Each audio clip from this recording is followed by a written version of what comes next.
ফুলকো ফুলকো জালিদার চিতই পিঠা তৈরি করতে চাচ্ছেন, কিন্তু এরকম পিঠা তৈরি করতে গেলে কিন্তু ফুলকো ফুলকো জালিদার চিতই পিঠা তৈরি হচ্ছে না। তাদের জন্য মূলত এই ভিডিওটি। আমি কিন্তু বেকিং পাউডার ছাড়াই এই পিঠাটি তৈরি করেছি, তবে আপনাদের আমি শেয়ার করছি আমার এই প্রসেসটি ফলো করলে আপনারা অসংখ্য ঝালিযুক্ত চিতই পিঠা তৈরি করে নিতে পারবেন খুবই সহজে। হ্যালো এভরিওয়ান, আসসালামু আলাইকুম। আরজুস কিচেন 93 চ্যানেলে সবাইকে স্বাগতম। গ্যারেন্টি দিয়ে বলছি ফুলকো ফুলকো জালিদার চিতই পিঠা একদম তৈরি হবে যদি আমার এই প্রসেসটি ফলো করেন। অনেকেই ব্যবহার করেন কলের আটা। কলের আটা দিয়ে কিন্তু ফুলকো জালিদার পিঠাটা তৈরি হতে চায় না, তবে আমি আজকে কলের আটা দিয়েই ফুলকো ফুলকো জালিদার চিতই পিঠা তৈরি করেছি। চলুন কথা না বাড়িয়ে শুরু করা যাক। এখানে আমি চাউলের গুঁড়ি নিয়েছি আর স্বাদ মতো লবণ দিলাম, দিয়ে আমি নর্মাল যে পানি সেটা দিয়ে আমি শক্ত শক্ত করে মেখে রেখে দেব। লবণ আর পানি দিয়ে ভালোভাবে মেখে কিন্তু রেস্টে রেখে দিতে হবে 1 ঘন্টার জন্য। আমি একটু নরম করে মেখে রাখছি, কারণ বেশি পাতলাও করা যাবে না, বেশি শক্তও করা যাবে না, মিডিয়ামে আমি রেখে দিচ্ছি। দেখুন, আমার হাতের দিকে লক্ষ্য রাখলে বুঝতে পারবেন আটাটি অ্যাকচুয়ালি সুন্দরভাবে ভিজে নিতে হবে।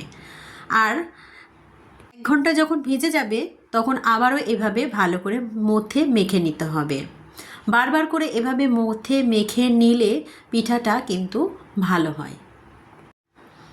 ভালোভাবে আমি দেখুন নরম করে মেখে নিয়েছি, আর কিন্তু পানি এখানে ইউজ করব না। এভাবে ঢাকনা দিয়ে ঢেকে আমি রেখে দেব 1 ঘন্টার জন্য। যখন আটাটা ভিজে যাবে তখন আমি এখানে ফুটন্ত গরম পানি করে নেব। তারপরে একটু ঠান্ডা করে আমি এই পানিটা এর উপরে দিয়ে ভালোভাবে একটি ব্যাটার তৈরি করে নেব। একদমই কিন্তু ফুটন্ত গরম পানি একদম ঢেলে দেওয়া যাবে না। ফুটন্ত গরম পানি করে নেওয়ার পরে একটু ঠান্ডা করে নিয়ে কিন্তু মিডিয়াম যখন হবে তখনই কিন্তু এই পানিটা এখানে দিয়ে ভালোভাবে মিক্সড করে নিতে হবে। দেখতে পাচ্ছেন আমি কিভাবে মিক্সড করছি। আমার আরেকটু পানি লাগবে বলে আমি এখানে আরেকটু পানি ইউজ করেছি।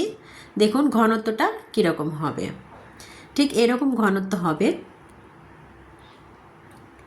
এরকম করে যদি আপনি এই পিঠাটা তৈরি করেন, একদম অসংখ্য ছিদ্রযুক্ত জালিদার চিতই পিঠা তৈরি হয়ে যাবে, আর কোনো পরিশ্রমই করতে হবে না। অনেকের চিতই পিঠা তৈরি করতে গেলে ভেতরে কাঁচা থাকে, কিংবা ফুলে না, কিংবা ছিদ্রযুক্ত হয় না। কিন্তু আমার এই প্রসেসটি ফলো করলে অবশ্যই ছিদ্রযুক্ত, অসংখ্য ছিদ্রযুক্ত জালিদার চিতই পিঠা তৈরি হবে। ভিডিওর এ পর্যন্ত যারা চলে এসেছেন একটা লাইক দিতে ভুলে গেছেন, একটা লাইক দিয়ে পুরো ভিডিওটি স্টার্ট করার অনুরোধ রইল। দেখুন ঘনত্বটা ঠিক এরকম হবে। আমি ভালোভাবে ব্যাটারটাকে রেডি করে নিয়েছি। ব্যাটারটা একদমই ঘন কিংবা একদমই পাতলা করা যাবে না, একদম মিডিয়ামে রাখতে হবে। দেখতে পাচ্ছেন ব্যাটারটা ঠিক এরকম থিকনেস হবে। একটু বুঝে নিতে হবে, এটা শেখানোর কিছুই নেই। একটা চুলায় তাওয়া বসিয়ে দিয়েছি মাটির, আর এখানে আমি 1 চামচ করে ব্যাটার দিয়ে দিব। দিয়ে দেখুন একদম ছিদ্রযুক্ত জালিদার চিতই পিঠা তৈরি হবে। 1 হাতা ব্যাটার দিয়ে একটা ঢাকনার সাহায্যে আমি ঢেকে দেব। এখানে আমার একটু কাচের ঢাকনাটা ছিদ্র ছিল, সেই ছিদ্রটা আমি বন্ধ করে দিয়েছি। আর এখানে দেখুন তৈরি হয়ে গেল অসংখ্য ছিদ্রযুক্ত জালিদার চিতই পিঠা। এরকম চিতই পিঠা যদি বর্ষার সময় নুন মরিচের ঝাল দিয়ে যদি এই পিঠাটা খাওয়া হয়, খেতে কিন্তু মজা লাগে। আবারও এটা মাংস কিংবা হাঁসের মাংস, খাসির মাংস দিয়েও কিন্তু এই পিঠাটা সবাই পরিবেশন করতে পারেন। আবার আমি আরেকটা পিঠা তৈরি করে দেখিয়ে দিচ্ছি। একদমই পারফেক্টভাবে এই পিঠাটা তৈরি করে দেখিয়ে দিলাম আপনাদের। কেমন লাগলো আপনাদের কাছে আমার এই পারফেক্ট চিতই পিঠার রেসিপিটি অবশ্যই কমেন্ট বক্সে জানাতে ভুলবেন না। যারা নতুন বন্ধুরা অলরেডি আমার চ্যানেলে চলে এসেছেন, অবশ্যই চ্যানেলটি সাবস্ক্রাইব করে দিয়ে পাশে থাকা বেল নোটিফিকেশন অল করে রাখবেন। তাহলে আমার নিত্য নতুন ইউনিক রেসিপি এবং পারফেক্ট রেসিপি, সহজ রেসিপি পেয়ে যাবেন নোটিফিকেশন সবার আগে। আর সময় সুযোগ বুঝে আপনারা ভিডিওটি দেখে নিতে পারবেন।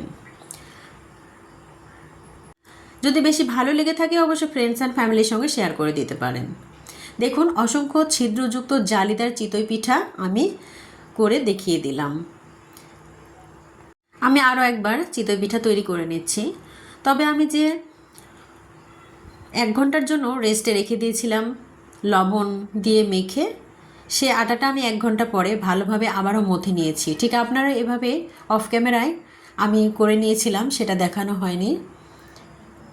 অবশ্যই ওইভাবে আপনারা পিঠা তৈরি করলে একদম পারফেক্ট চিতই পিঠা তৈরি হবে। লবণ দিয়ে মেখে 1 ঘন্টা রেখেছিলাম, সেই আটাটাকে ভালোভাবে অফ ক্যামেরায় মধ্যে মেখে নেওয়ার পরে কিন্তু গরম পানিটা ইউজ করবেন, তাহলে কিন্তু পারফেক্টভাবে চিতই পিঠাটা তৈরি করে নিতে পারবেন। কেমন লাগলো আমার এই রেসিপিটি অবশ্যই কমেন্ট বক্সে জানাতে ভুলবেন না। আপনাদের পরিবেশন করে দেখাচ্ছি। দেখুন অসংখ্য ছিদ্রযুক্ত জালিদার চিতই পিঠা তৈরি হয়ে গিয়েছে। এরকম ইউনিক রেসিপি পেতে, পারফেক্ট রেসিপি পেতে অবশ্যই চ্যানেলটির সাথেই থাকবেন এবং চ্যানেলটি সাবস্ক্রাইব করে রাখলে আমার নতুন ভিডিওগুলো দেখতে পারবেন। সবাই ভালো থাকবেন, সুস্থ থাকবেন, সকলে সুস্বাস্থ্য কামনা করে এখানে বিদায় নিচ্ছি। আবারও দেখা হবে নেক্সট কোনো ভিডিওর মাধ্যমে। সে পর্যন্ত সকলে ভালো থাকবেন। আল্লাহ হাফেজ।